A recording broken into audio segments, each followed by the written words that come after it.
Vous êtes scénariste et vous avez créé il y a quelques mois le Comedy Club Academy. C'est la première école de stand-up ici en Israël.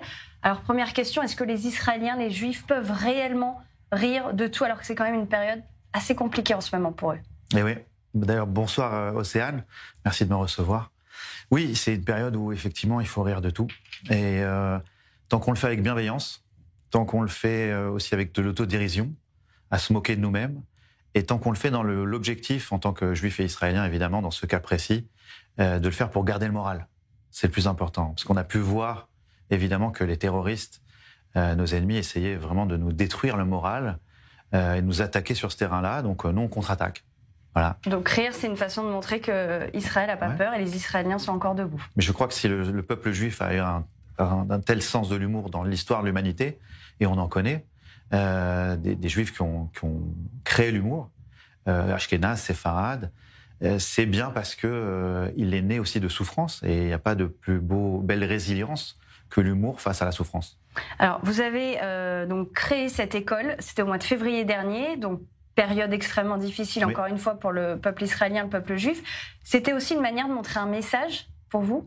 Oui, tout à fait. J'ai même lancé le début de la communication le jour de l'enterrement des enfants Bibas, qui m'a énormément touché et qui a touché le peuple juif dans son âme.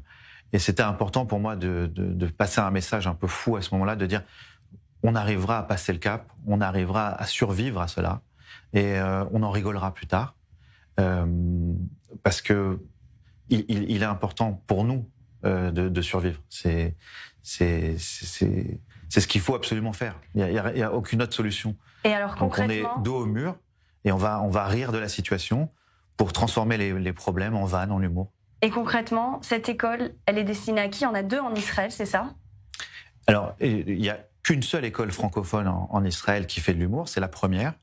Je l'ai montée parce que moi je suis un auteur de télévision et d'artistes. J'ai écrit pour Arthur, j'ai écrit pour Gad Elmaleh, j'ai écrit pour Kev Adams.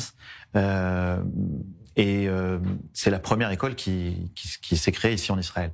Il y a plusieurs formations. Il y a une formation amateur, une formation professionnelle et une formation digitale qui permet aussi aux francophones de Paris, de Suisse, de Belgique de se connecter, de pouvoir être projetés dans un métavers sur une scène virtuelle et pouvoir suivre et apprendre comment faire de l'humour, parce que ça s'apprend.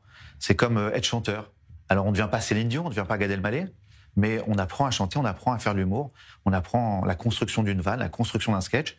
Et dans pas longtemps d'ailleurs. Il y aura d'ailleurs un spectacle le 26 octobre, c'est ça? Exactement. Le 26 octobre avec notre partenaire Le Miel, qui est notre nouveau lieu privilégié, dans lequel l'académie va se poser. Il y aura le 26 octobre. On voit à l'affiche donc cet événement. Voilà. On y sera.